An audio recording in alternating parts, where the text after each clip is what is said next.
The fever came in the night like a thief, and by morning, Sarah Mitchell was barely conscious in the back room of the Dusty Rose Saloon, her skin burning hot enough that the other girls were afraid to touch her. It was August 1882 in Tombstone, Arizona Territory, and the summer heat was merciless enough without a sickness ravaging through a body. Sarah had arrived in town 3 months earlier, a proper young woman from St. Louis with her older brother Daniel, who had dreams of striking silver in the mines. Those dreams died with him 2 weeks after they arrived when a tunnel collapsed, and Sarah found herself alone, nearly penniless and desperate. The saloon owner, a surprisingly kind widow named Margaret Hayes, had taken her in as a server, not one of the girls who entertained upstairs, though the distinction hardly mattered to most folks in town. Now Sarah lay on a narrow bed, her chestnut hair plastered to her forehead with sweat, her lips cracked and bleeding, her breathing shallow and ragged. Margaret had sent for the doctor twice, but Doc Holliday was on one of his gambling binges in Tucson, and the other man who sometimes doctored folks was passed out drunk somewhere. The girls took turns pressing cool cloths to Sarah's forehead, whispering prayers, but everyone could see she was slipping away. Jake Carson rode into Tombstone that afternoon with dust coating every inch of him and his horse. He had been driving cattle from Texas to California for the past 4 months, and this was supposed to be a brief stop for supplies before the final push west. He was 26 years old, tall and lean with sun-darkened skin and eyes the color of a winter sky. On his belt, he wore a silver buckle that caught the light even through the grime. It had been his father's, given to him before the old man died of consumption 5 years back. The buckle was ornate, with a long horn etched into the center and intricate scrollwork around the edges. It was the finest thing Jake owned, worth more than his horse, his saddle, and his gun combined. He hitched his horse outside the general store and went in for tobacco and coffee. The storekeeper, a nervous man named Pemberton, was talking to another customer about the sick girl at the saloon. "Shame about Miss Mitchell," Pemberton said, shaking his head. "Margaret says she will not last the night. Pneumonia or scarlet fever, hard to say without a proper doctor. The girl's been asking for medicine in her delirium, but there is nothing to be done." Jake finished his purchase and walked out, intending to head straight to the livery, but something made him pause. He had seen too much death on the trail, lost too many friends to sickness and accidents and the general cruelty of the frontier. The thought of a young woman dying alone in a saloon back room, with no family to mourn her, settled into his chest like a stone.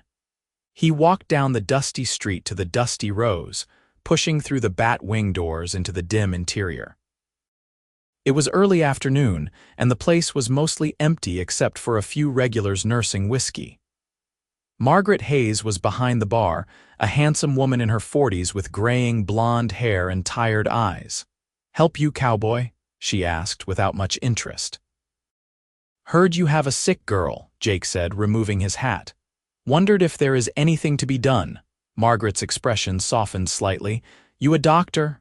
"No, ma'am, just a drover passing through."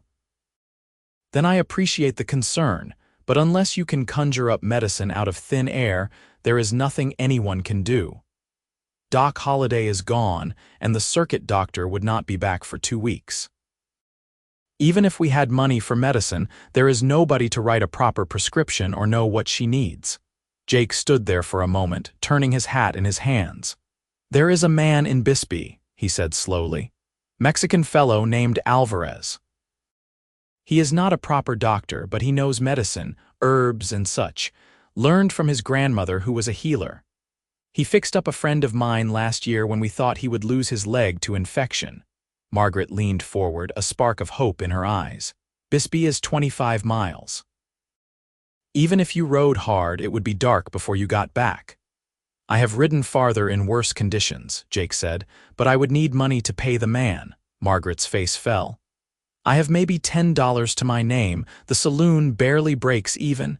Jake was quiet for a long moment.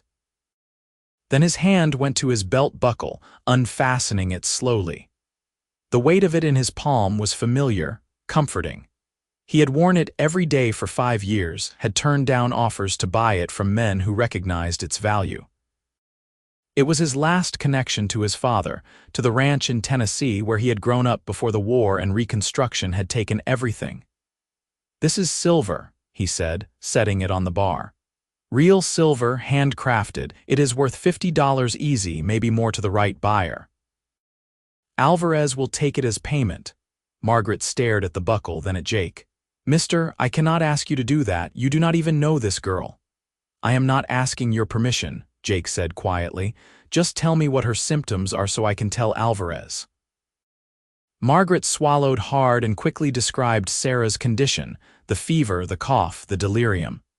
Jake listened carefully, committing every detail to memory. Then he picked up the buckle, tucked it into his shirt pocket, and headed for the door. "Wait," Margaret called. "What's your name, Cowboy?" "Jake Carson." "She's a good girl, Mr. Carson, a decent girl. She does not deserve this." "Nobody deserves to die like that, ma'am." He was back on his horse within minutes, pushing the animal hard toward Bisbee. The sun was a merciless eye overhead, and the desert stretched out in all directions, shimmering with heat. His horse was already tired from the long drive, but Jake kept up a steady pace, stopping only once to water the animal at a creek. He reached Bisbee as the sun was setting, painting the sky in shades of orange and purple. The town clung to the hillside, built around the copper mines that had drawn men from all over the territory. Jake found Alvarez's small adobe house on the edge of town, identifiable by the herbs hanging to dry on the front porch. Alvarez was a small man in his 50s with sharp dark eyes and capable hands. He listened to Jake's description of Sarah's symptoms, asked several questions, then nodded slowly. "It sounds like lung fever," he said in accented English. "Very dangerous, especially in this heat. I can make a medicine, but it will take time and there is no guarantee it will work." "How much time?" 2 hours, maybe 3. Jake pulled the silver buckle from his pocket and held it out. "This is for your trouble and the medicine." Alvarez took the buckle, examining it in the lamplight. His eyes widened slightly. "This is very valuable, amigo, too valuable for what I can offer." "I know what it is worth," Jake said. "The girl's life is worth more." Alvarez studied Jake's face for a long moment, then nodded. "Wait here. I will work as fast as I can." Jake sat on the porch in the gathering darkness, exhaustion pulling at him. He had been in the saddle for most of the day after 4 months of grueling work on the trail. His body ached, his throat was parched, and he could not remember the last time he had eaten a proper meal. But every time he thought about turning around, about keeping his buckle and his connection to his father, he thought of that young woman dying alone, and he stayed put. Alvarez emerged 3 hours later with a dark glass bottle. "This is a tincture of elderberry, yarrow, and other herbs. Give her 1 spoonful every 4 hours. Keep her cool with wet cloths. Make her drink water even if she resists. If the fever does not break in 2 days, there is nothing more to be done." Jake took the bottle carefully. "Thank you." "The buckle is more than enough payment," Alvarez said. "But if the girl lives, tell her she owes her life to a man who gave up something precious for a stranger. That is rare in this world." Jake rode back through the night, his horse moving at a careful walk in the darkness. The desert was alive with sounds, the yipping of coyotes, the rustle of creatures in the brush, the endless chirping of insects. The moon rose full and bright, turning the landscape silver. Jake had never felt more alone or more certain that he was doing the right thing. He reached Tombstone just before dawn, his horse stumbling with exhaustion. He went straight to the dusty rows where a lamp still burned in the window.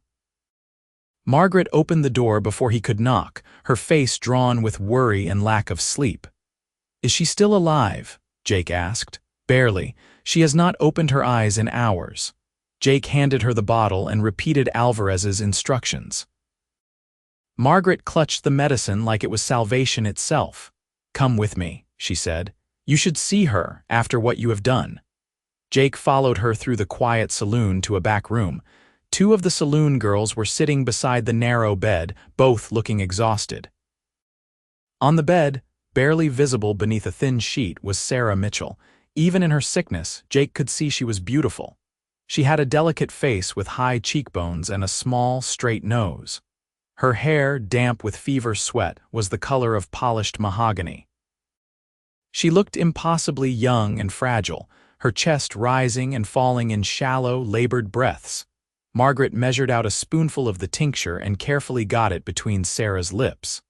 Most of it dribbled down her chin, but some went down her throat. Sarah's face contorted slightly, but she did not wake. "That is all we can do for now," Margaret said softly. "The rest is up to God and this medicine." Jake stood there for a moment longer, looking down at the sick woman, something twisted in his chest, a feeling he could not quite name. Then he turned away. "I will be at the livery if you need me," he said. "I need to see to my horse and get some rest." Margaret caught his arm. "Mr. Carson, I do not know how to thank you." "Just take care of her," Jake said, and walked out into the dawn. He spent that day and the next in a haze of exhaustion, sleeping in the livery loft, tending to his horse, and trying not to think about the silver buckle or the dying girl. On the third morning, Margaret found him at the livery. "She is awake," Margaret said, and there were tears on her cheeks. "The fever broke last night. She is weak as a kitten, but she is going to live. She is asking about the man who brought the medicine." Jake felt something loosen in his chest, a tension he had not realized he was carrying. "That is good news, ma'am. Will you come see her? She wants to thank you." Jake hesitated. He had been planning to leave Tombstone today to catch up with the rest of the drovers who had gone on ahead. But he found himself nodding and following Margaret back to the saloon. Sarah was propped up on pillows, still pale and thin, but her eyes were open and clear. They were hazel, he noticed, green and gold like sunlight through leaves. She looked at him as he entered, and something passed between them, a recognition that went beyond words. "You are Jake Carson," she said, her voice hoarse and weak. "Yes, ma'am. Margaret told me what you did. That you rode to Bisbee and traded something valuable for the medicine that saved my life." Jake shifted his weight, uncomfortable with her direct gaze. "It was just a belt buckle." "It was not just anything," Margaret interjected. "It was a silver buckle worth a small fortune, and it belonged to his father." Sarah's eyes widened, and her hand went to her throat. "Why would you do that for a stranger?" Jake did not have a good answer. "Seemed like the right thing to do." They looked at each other for a long moment, and Jake felt that strange twist in his chest again. Sarah's eyes were full of tears. "I do not know how to repay such a debt," she whispered. "You do not owe me anything," Jake said. "Just get well." He turned to leave, but Sarah's voice stopped him. "Will you be staying in Tombstone?" "I need to catch up with my crew. We are driving cattle to California." "Oh," the disappointment in her voice was clear. "Then I suppose this is goodbye." Jake looked back at her, at this woman he had saved without knowing anything about her, except that she was dying. He thought about the long trail ahead, the empty years of drifting from job to job with no place to call home. He thought about his father's buckle, gone now, and how he had given it up without hesitation for this stranger. "Maybe I will come back through Tombstone on my way back east," he heard himself say. Sarah smiled, and it transformed her face, making her look even younger and more beautiful. "I would like that, Mr. Carson." Jake left the saloon with his heart pounding in a way that had nothing to do with exertion. He told himself he was being foolish, that he had no business thinking about a saloon girl he barely knew. But as he saddled his horse and prepared to ride out, he could not stop thinking about those hazel eyes and that smile. He caught up with the cattle drive 2 days later, and his boss gave him hell for disappearing. Jake took the tongue lashing without complaint and threw himself back into the work. They reached California 3 weeks later, delivered the cattle, and got paid. Jake collected his wages and immediately started thinking about the route back to Tombstone. The other drovers thought he was crazy. "There is no work in Tombstone right now," his friend Charlie said. "And you just spent 4 months on the trail. Why not rest up in San Francisco, enjoy yourself a little?" Jake could not explain it, not even to himself.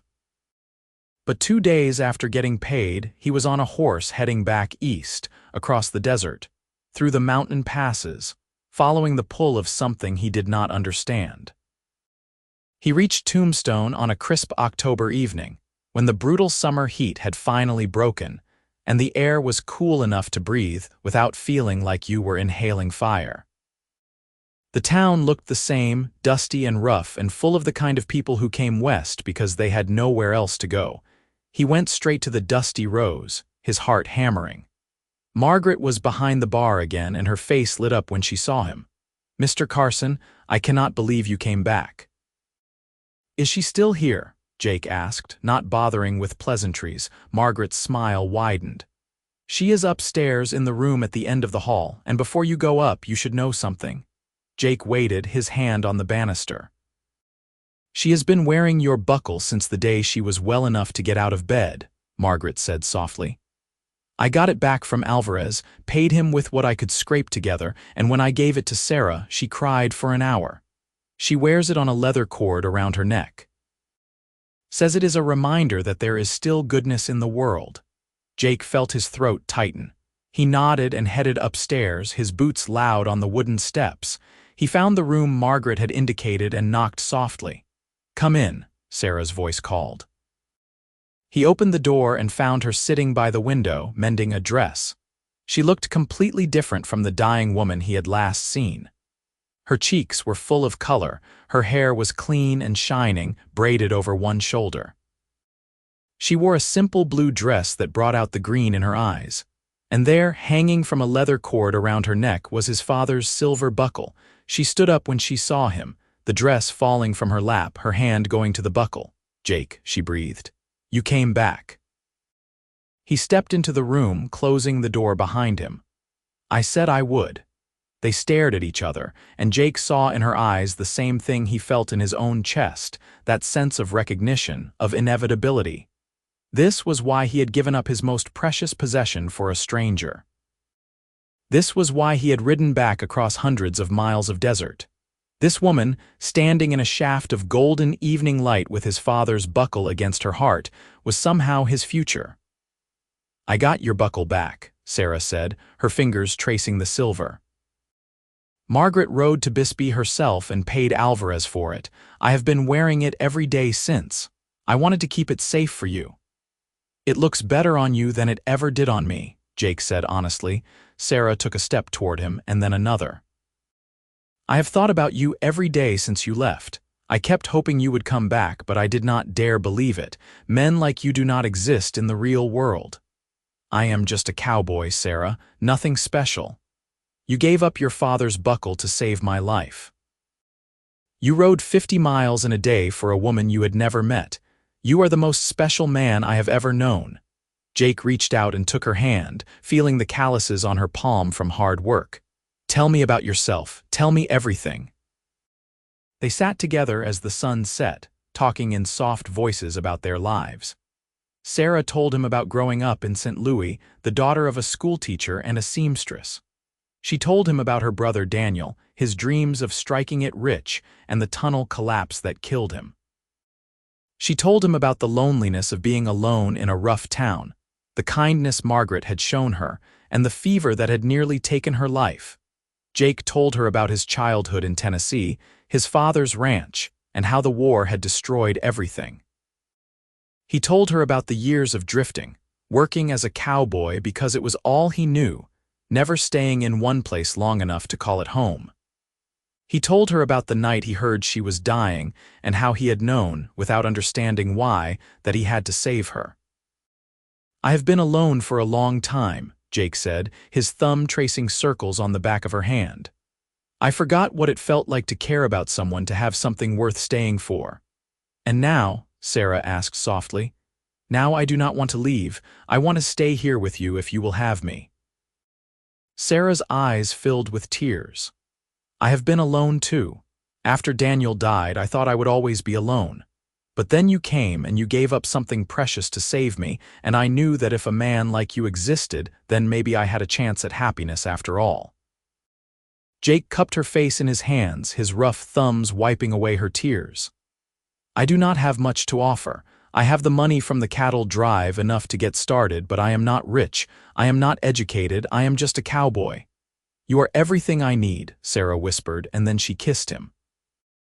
It was a soft kiss, tentative and sweet, but it sent heat flooding through Jake's body. He pulled her closer, deepening the kiss, pouring into it all the loneliness and longing of the past years. Sarah's arms came around his neck, her fingers tangling in his hair, and for the first time in his life, Jake felt like he had come home. They broke apart, both breathing hard, and Sarah laughed softly. "That was much better than I imagined. You imagined kissing me." "Every night since you left," she admitted, blushing. Jake grinned and kissed her again, slower this time, savoring the taste of her, the feel of her body against his. When they finally broke apart, the room was dark except for the last rays of sunlight painting the floorboards gold. "I should go," Jake said reluctantly. "I do not want to damage your reputation."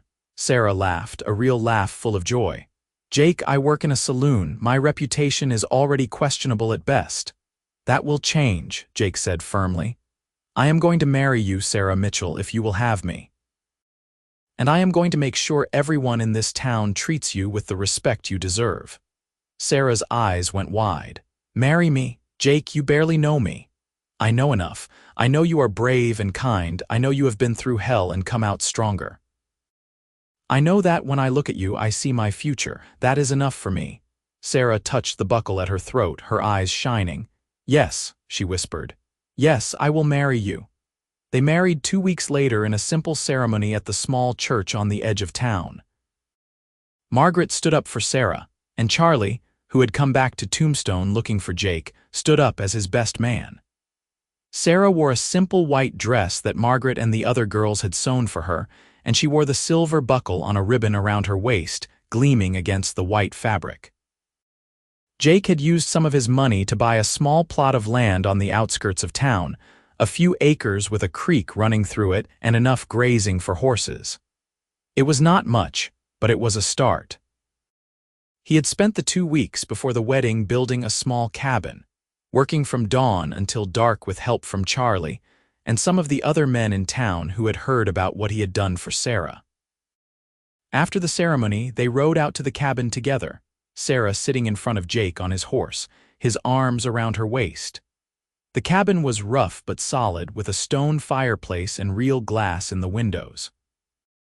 There was a bed frame that Jake had built himself, a table, 2 chairs, and not much else. But to Sarah, who had been sleeping in a tiny room above a saloon for months, it looked like a palace. "It is not much," Jake said as he helped her down from the horse, "but I will make it better. I will build us a real house with a porch and a proper kitchen." Sarah turned to him, her eyes full of love. "It is perfect because it is ours." That night they consummated their marriage in the narrow bed, learning each other's bodies with a mixture of passion and tenderness. Jake was gentle, knowing Sarah was inexperienced, and she was eager, wanting to show him how much she loved him. Afterward they lay tangled together, Sarah's head on Jake's chest, his fingers playing with her hair. "I never thought I would be this happy," Sarah whispered. "After Daniel died, I thought my life was over. And then I got sick and I was ready to die, but you saved me, Jake. You gave me a second chance." Jake kissed the top of her head. "You saved me too. I have been drifting for so long with no purpose, no direction.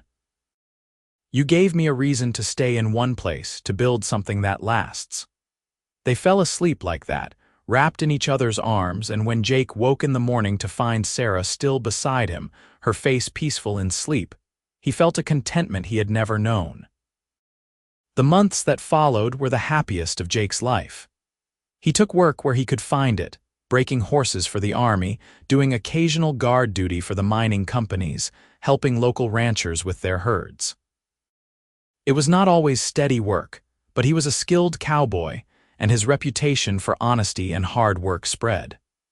Sarah took in sewing and helped Margaret at the saloon a few days a week, though Jake did not like her working there. "I do not want you around those rough men," he said one evening as they sat on the porch watching the sunset. "Margaret needs the help, and we need the money," Sarah replied practically. Besides, I am a married woman now. Those men would not dare disrespect me with you around. Jake had to admit she was right. Word had gotten around about what he had done for Sarah, and most men in town treated her with a respect that bordered on reverence. The ones who did not learned quickly when Jake had a quiet word with them. Christmas came, and they celebrated by themselves in the cabin, exchanging small gifts. Jake had bought Sarah a pair of real leather gloves, soft as butter, and she had sewn him a new shirt from fabric she had been saving for months. They cooked a chicken that one of their neighbors had given them and ate it by candlelight, holding hands across the table. "This is the best Christmas I have ever had," Sarah said, her eyes bright with tears of happiness. "Just wait until next year," Jake promised. "I am going to give you a Christmas you will never forget." In February, Sarah realized she was pregnant. She waited until she was sure, and then told Jake one evening as he was washing up after a long day of work. He stared at her, water dripping from his hands, his expression unreadable. "A baby." He said slowly, "We are going to have a baby." Sarah nodded, suddenly nervous. They had been married only 4 months. "I know it is soon and we do not have much, but I am so happy, Jake. I want this baby so much." Jake crossed the room in 2 strides and pulled her into his arms, lifting her off her feet and spinning her around. "A baby," he shouted, laughing. "We are going to have a baby." Sarah laughed too, relief flooding through her. "So you are happy?" "Happy, Sarah, I am the happiest man alive." He set her down carefully as if she were made of glass and put his hand on her still flat stomach. "A son or a daughter," he murmured. "Our child." "What do you hope for?" Sarah asked. "I do not care as long as the baby is healthy and you are safe," Jake said seriously. "But I admit, I would like a son to teach how to ride and rope." "And if it is a girl," Jake grinned, "then I will teach her to ride and rope anyway. Any child of ours is going to be tough enough to handle whatever life throws at them." The pregnancy was not easy. The summer heat returned with a vengeance, and Sarah struggled with nausea and exhaustion. Jake was attentive and worried, hovering over her constantly until she finally snapped at him to give her some space. He backed off, but she would often catch him watching her with concern in his eyes. In late September, Sarah's labor began. It was long and difficult, lasting nearly 20 hours. Jake paced outside the cabin while Margaret and 2 other women attended Sarah. He could hear her cries through the walls, and each one felt like a knife in his heart. He thought about all the things that could go wrong, all the women who died in childbirth, and he prayed harder than he had ever prayed in his life. Finally, just before dawn, he heard a new sound, the thin, reedy cry of a newborn baby. He burst into the cabin to find Margaret holding a tiny bundle wrapped in a blanket. "You have a son, Mr. Carson," Margaret said, beaming. "A healthy, strong boy." Jake barely heard her. He was looking at Sarah, who lay pale and exhausted on the bed, her hair plastered to her forehead with sweat. Her eyes were closed, and for one terrifying moment he thought she was dead. Then her eyes fluttered open and she smiled at him. "Jake," she whispered, "we have a son." He went to her, taking the baby from Margaret with trembling hands. The infant was red and wrinkled and perfect, with a tuft of dark hair and eyes that would probably turn blue like Jake's. He felt something crack open in his chest, a love so fierce and overwhelming that it took his breath away. "He is perfect," Jake said hoarsely. "You are perfect." "Thank you, Sarah. Thank you for this." They named the baby Daniel after Sarah's brother. Little Daniel was a quiet baby, content to sleep and eat and watch the world with solemn eyes. Jake was a devoted father, waking in the night to help with feedings, carrying the baby around in a sling while he worked, talking to his son constantly even though the baby could not understand a word. "You are going to be a great man," Jake would tell Daniel as they sat on the porch watching the sunset. "You are going to have everything I did not have, a home and a family and a future. I am going to make sure of it." Sarah would watch them together, her heart so full she thought it might burst. This man who had given up his most precious possession to save her life was now the father of her child, the center of her world. She could not imagine loving anyone more than she loved Jake Carson. The years passed in a blur of hard work and simple joys. Jake saved every penny he could, slowly buying more land, building a larger house to replace the cabin. By the time Daniel was 3, they had a proper ranch house with 3 bedrooms, a real kitchen, and a porch that wrapped around the front. They had horses and a small herd of cattle. It was not a grand operation, but it was theirs, built with their own hands and sweat. Sarah had 2 more children, a daughter named Emma born in 1885, and another son named James born in 1887. The house was always full of noise and laughter and the controlled chaos of raising 3 young children. Jake taught Daniel to ride almost as soon as the boy could walk, and he was equally devoted to Emma, who turned out to have her father's stubborn streak and her mother's kind heart. On their 5th wedding anniversary, Jake gave Sarah a gift he had been working on in secret for months. It was a silver locket, crafted by the same Mexican silversmith who had made his father's buckle. Inside was a tiny photograph of their family and an inscription, "You gave me a reason to live." Sarah cried when she opened it, and Jake held her while she wept, understanding that these were tears of joy and overwhelming love. "I still wear your buckle," Sarah said, showing him the silver piece that now hung on a chain with the locket. "I will never take it off. It is a reminder of the day my life truly began." "Our life," Jake corrected gently. "This is our life, Sarah. Everything we have built, we did it together." The children grew, and with them, the ranch prospered. Jake had a reputation as a fair man and a skilled rancher, and other settlers in the area often came to him for advice. He and Sarah became pillars of the small community that was growing up around Tombstone, respected and loved by their neighbors. Daniel was 8 when he first asked about the silver buckle his mother always wore. They were sitting at the dinner table, the whole family together, and the boy pointed at the buckle with his fork. "Why do you wear that, Mama?" he asked. "It looks like it should be on a belt." Sarah and Jake exchanged a glance, and Jake nodded. Their children were old enough to hear the story. Sarah took off the buckle and laid it on the table where all 3 children could see it. In the lamplight, the silver gleamed, the longhorn and scrollwork still as beautiful as the day it had been made. "This buckle belonged to your father," Sarah began. "It was given to him by his father, your grandfather, before he died. It was the most precious thing your father owned." "Why do you have it then?" Emma asked, always the practical one. "Because your father gave it up to save my life," Sarah said softly. She told them the story, how she had been dying of fever, how Jake had ridden to Bisbee and traded the buckle for medicine, how she had woken up healed and wearing the buckle as a gift. The children listened with wide eyes, and when Sarah finished, Daniel looked at his father with a new expression, something like awe. "You did that for Mama when you did not even know her?" the boy asked. "I did," Jake confirmed, "and I would do it again without hesitation." "Your mother's life is worth more than any silver buckle, more than anything in this world." "That is so romantic," Emma sighed, and Sarah laughed. "Your father is the most romantic man I know," she said, smiling at Jake. "He just hides it well under all that cowboy toughness." Little James, who was only 3, reached out and touched the buckle with one chubby finger.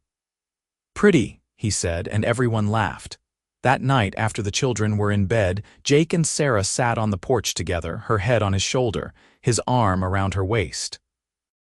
The desert night was cool and clear, the stars so bright they seemed close enough to touch.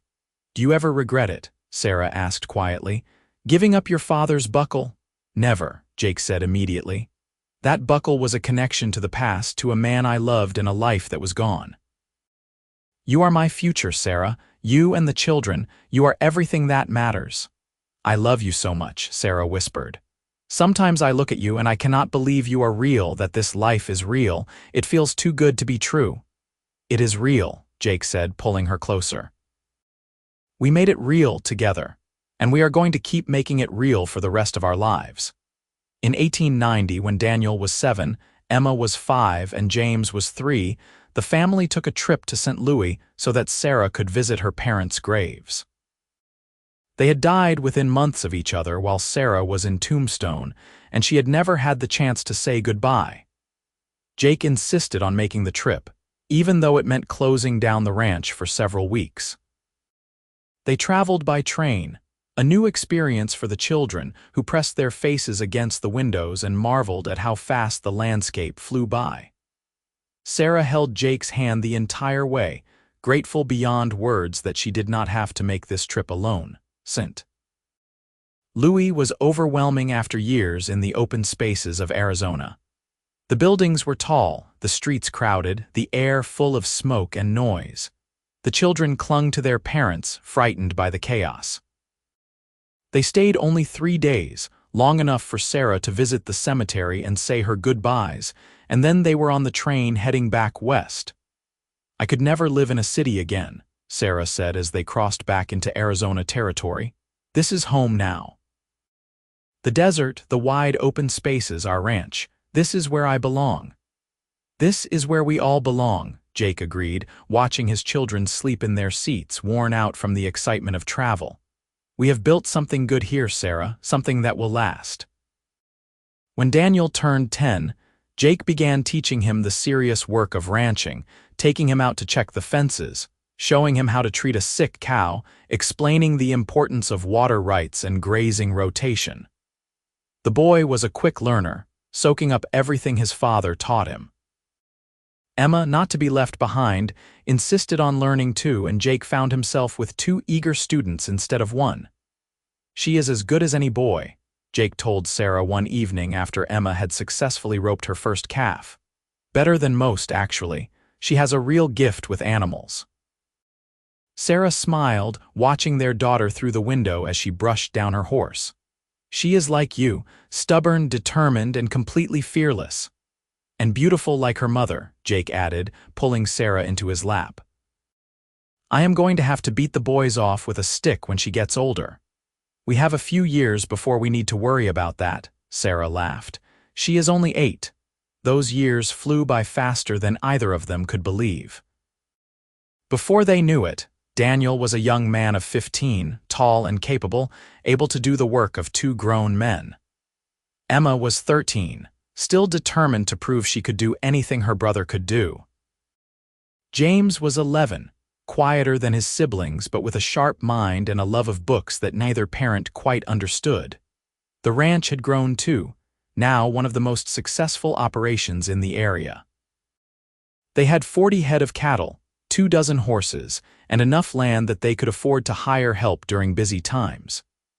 Jake had built Sarah the house of her dreams, with a parlor and a dining room and even a small library for James. On their 15th wedding anniversary, Jake took Sarah back to the Dusty Rose Saloon, which was still standing though Margaret had long since retired and sold it to a younger couple. They sat at a table in the corner, drinking sarsaparilla and remembering the night they met. "I was so sick," Sarah said, shaking her head. "I honestly thought I was going to die. And then Margaret told me about this cowboy who had ridden all the way to Bisbee to get medicine, who had traded his silver buckle to save a woman he had never even met. I could not believe it. I thought she was making it up to give me hope. I could not believe I was doing it either," Jake admitted. "I had worn that buckle every day for 5 years. It was my last connection to my father, to my old life. But when I heard about you lying there dying, I knew I had to help. I did not think about it, did not question it. I just knew." "Fate," Sarah said softly. "It had to be fate that brought you to Tombstone that day, that made you care about a stranger." "Maybe," Jake said.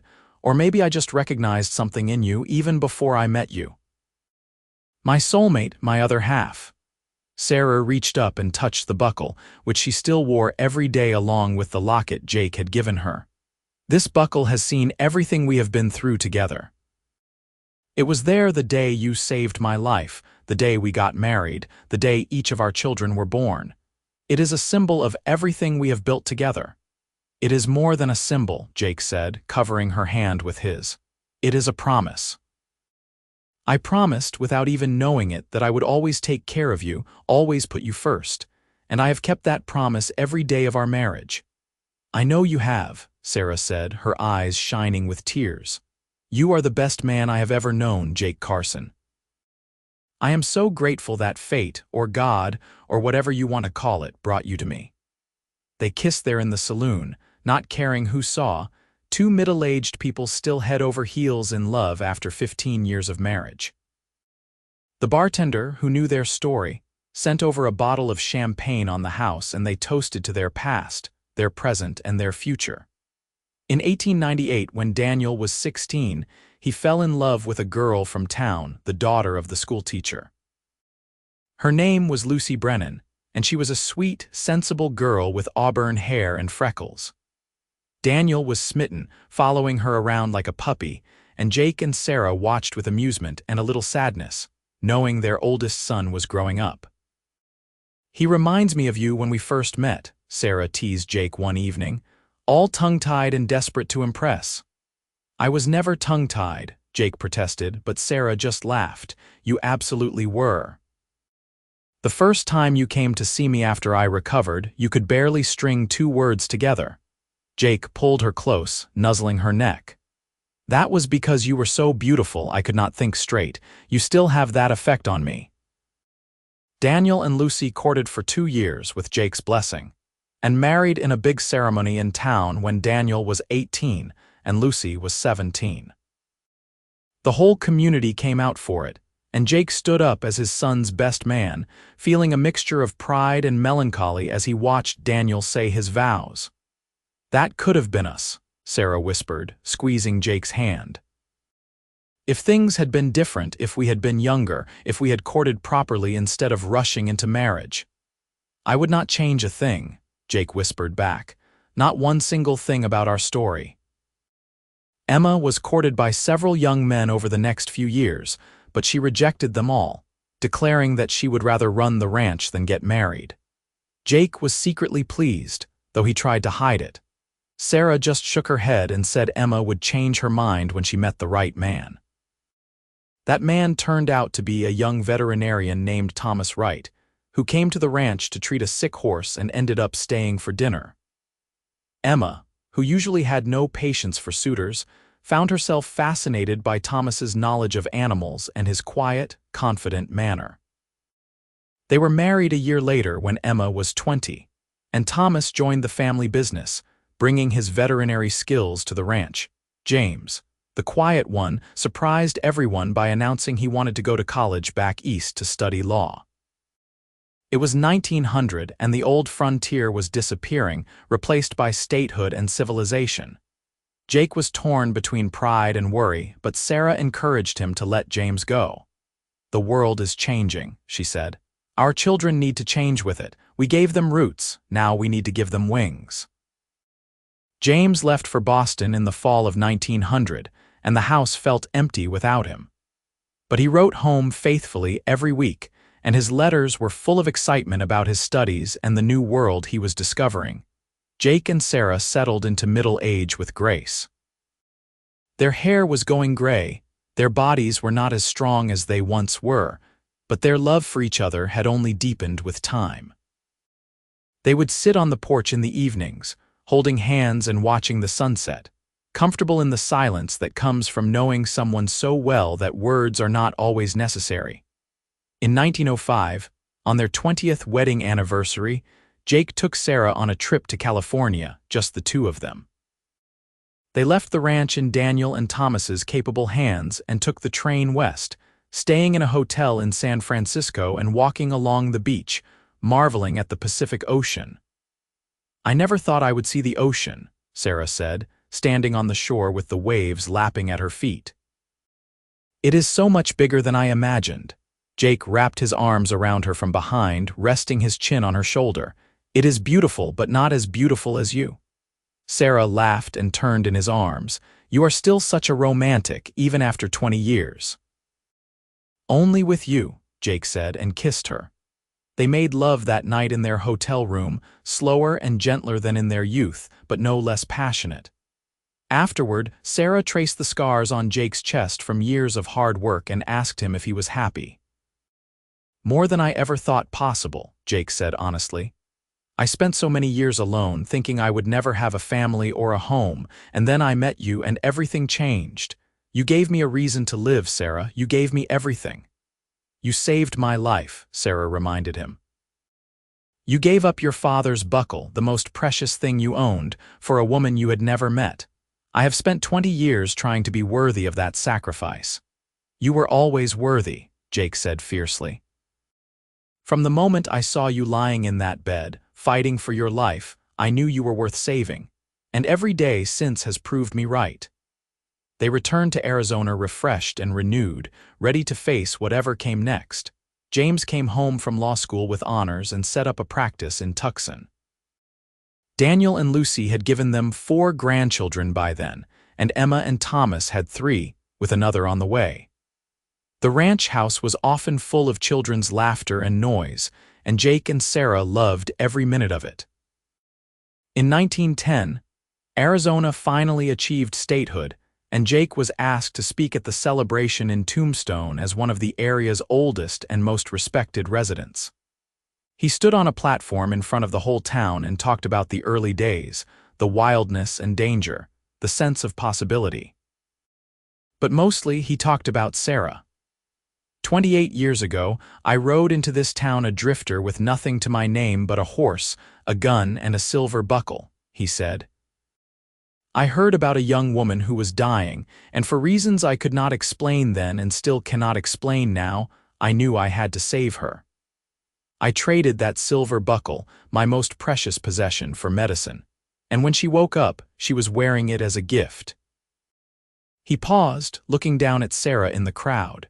She was 50 years old now, her hair more gray than brown, lines around her eyes from years of laughing and squinting into the Arizona sun.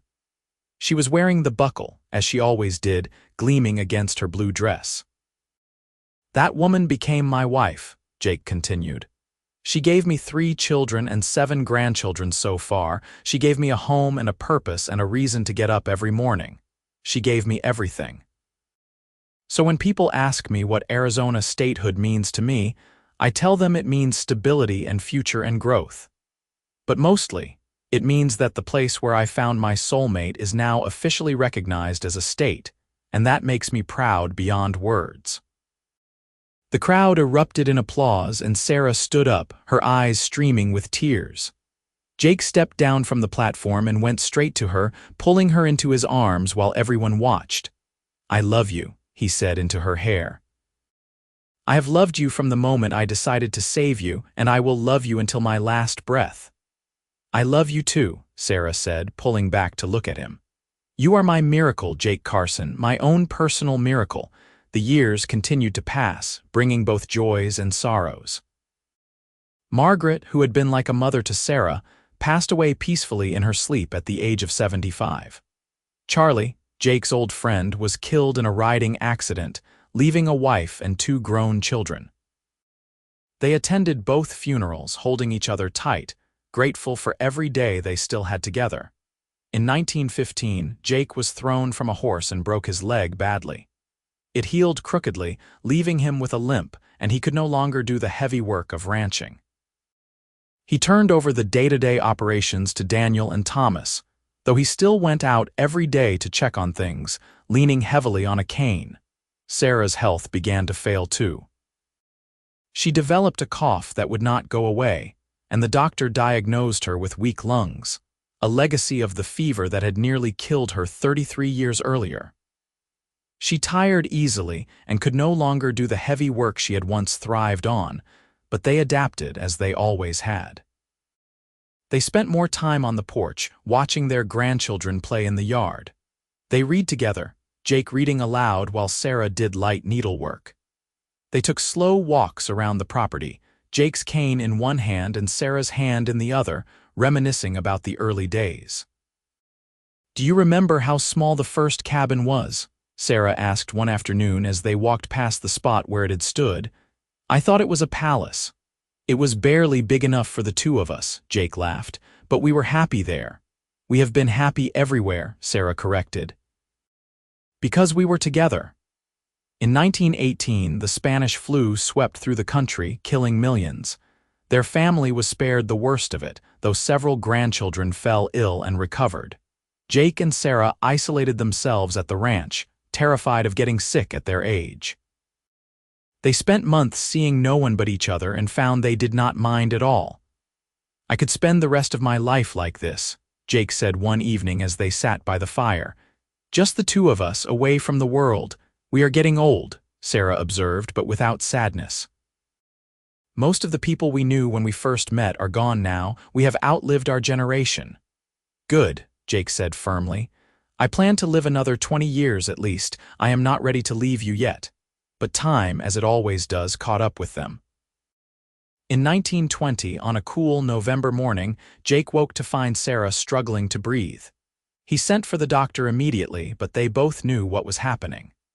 Sarah's weak lungs, damaged by the fever all those years ago, were finally giving out. The doctor confirmed it.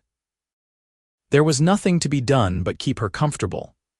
The family gathered, all the children and grandchildren, crowding into the big house to say their goodbyes. Sarah was propped up on pillows in the bed she had shared with Jake for 35 years, the silver buckle resting on her chest, rising and falling with each labored breath. Jake sat beside her, holding her hand, his heart breaking. He had known this day would come eventually, but he was not ready. He would never be ready to lose her. "Jake," Sarah whispered, her voice barely audible, "do not look so sad. I have had a wonderful life." "We were supposed to have more time," Jake said, tears streaming down his weathered face. "I am not ready to say goodbye." "Neither am I," Sarah admitted, "but I am not afraid. I am going to see Daniel and my parents again, and you will join me eventually. This is not the end, my love, just a brief separation." "I should have saved you again," Jake said brokenly. "I should have ridden to Bisbee or anywhere else to get medicine to find a cure." Sarah squeezed his hand weakly. "You did save me, Jake. You saved me 38 years ago, and you gave me a lifetime I never dreamed I would have. 3 beautiful children, 7 wonderful grandchildren, and a love that most people only read about in storybooks. You gave me everything." She reached up with her other hand and touched the buckle. "I am still wearing your gift. I have worn it every day since you gave it to me. It has been next to my heart through everything, just like you." "I want you to be buried with it," Jake said. "It is yours. It has always been yours." Sarah smiled, even though it clearly took effort. "No, give it to Daniel. Tell him to pass it down to his son and his son after him. Tell them the story of how you traded it to save my life. Let it be a reminder to our family that love is the most valuable thing in the world, worth more than any silver or gold." Jake could not speak through his tears. He just nodded and brought her hand to his lips, kissing it over and over. Sarah looked around the room at her children and grandchildren, her eyes lingering on each face. "I love all of you so much. Take care of each other. Take care of your father." Then she looked back at Jake, her hazel eyes, faded now but still beautiful, locked on his face. "Thank you for saving me. Thank you for loving me. Thank you for giving me the most wonderful life any woman could ask for. Thank you for marrying me," Jake managed to say. "Thank you for being my wife, my partner, my best friend. Thank you for everything." Sarah smiled one last time, a soft, peaceful smile. "I will wait for you, Jake Carson. I will wait for you on the other side, and we will have eternity together." Her eyes closed, her breathing grew slower and slower. And then, with Jake holding her hand and her children gathered around her, Sarah Mitchell Carson slipped away peacefully, the silver buckle resting over her heart. Jake sat there for a long time, holding her hand even after it grew cold, unable to let go. Finally, Daniel gently pulled him away, and the women prepared Sarah's body for burial. They buried her 2 days later on a hill overlooking the ranch, with a view of the desert stretching out to the horizon. The whole community came to pay their respects to a woman who had been loved by everyone who knew her. Jake stood at the graveside, dry-eyed now, all his tears spent. He was wearing his father's silver buckle on his belt for the first time in 38 years. He had tried to bury it with Sarah as he had promised, but Daniel had reminded him of Sarah's last request, and Jake had reluctantly put it on. It felt strange and familiar all at once, this piece of silver that had started everything. He touched it, remembering the day he had traded it away, the day that had changed his entire life. After the funeral, Jake went back to the house that felt empty without Sarah. He could not sleep in their bed, so he spent the night in a chair on the porch, wrapped in one of Sarah's shawls, surrounded by her scent. He felt hollowed out like a shell of a man, and he did not know how he was going to go on without her. But he did go on because that was what Sarah would have wanted. He got up every morning, he ate the meals his daughters-in-law brought him, he played with his grandchildren, he tended to the ranch. He went through the motions of living, but inside he was just waiting. 6 months after Sarah's death, Jake was out checking the fence line when he felt a sharp pain in his chest. He managed to get back to the house and call for Daniel before he collapsed. The doctor said it was his heart, strained and damaged from years of hard living and a broken spirit after Sarah's passing. They put him to bed, and Jake knew he was dying. He was not afraid, he was almost relieved. 6 months without Sarah had been the longest 6 months of his life, and he was ready to see her again. The family gathered once more, all of them crying, but Jake was at peace. Daniel was holding the silver buckle, having taken it from Jake's belt, and Jake looked at it one last time. "Tell them the story," Jake whispered to Daniel. "Tell your children and your grandchildren about the day I traded that buckle to save your mother's life. Tell them about the greatest love story ever told." "I will, Pa," Daniel promised, tears streaming down his face. "We will never forget." Jake smiled, and then he closed his eyes. In his mind, he was back in that room above the Dusty Rose Saloon, watching a young woman with hazel eyes wake up from a fever, the silver buckle gleaming on a cord around her neck. She was smiling at him, and he was falling in love, and their whole life was stretching out ahead of them, full of promise and possibility. "I am coming, Sarah," he whispered. "Wait for me."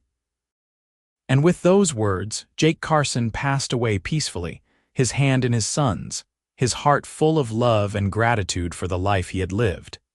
They buried him next to Sarah on the hill, under a sky so blue it hurt to look at.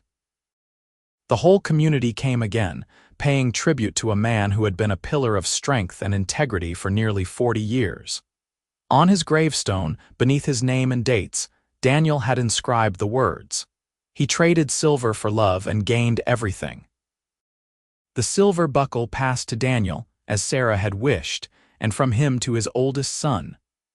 The story was told and retold through the generations, becoming part of the family's heritage. The buckle itself was treasured and cared for, polished regularly and kept in a place of honor. Years later, Daniel's grandchildren would hold the buckle and listen to the story of their great-grandfather who had traded it to save a dying woman, and how that woman had become his wife and the love of his life. They would learn about the ranch that Jake and Sarah had built together, about the family they had raised, about the love that had sustained them through nearly 4 decades of marriage. The ranch itself continued to prosper, passed down through the generations, always in the Carson family. The house Jake had built for Sarah still stood, renovated and expanded but essentially the same. On the porch where Jake and Sarah had spent so many evenings holding hands and watching the sunset, their descendants would sit and feel the weight of history, the presence of a love that had shaped everything that came after.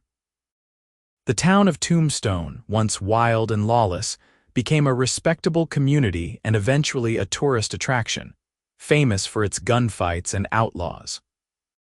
But the people who knew the real history, the longtime residents and the descendants of the original settlers, knew that the true story of Tombstone was not about violence and death. It was about people like Jake and Sarah Carson, ordinary people who had built extraordinary lives through hard work, dedication, and above all, love. In the decades that followed, when people asked about the silver buckle that hung in the Carson family home, encased in glass and mounted on the wall, they would hear the story.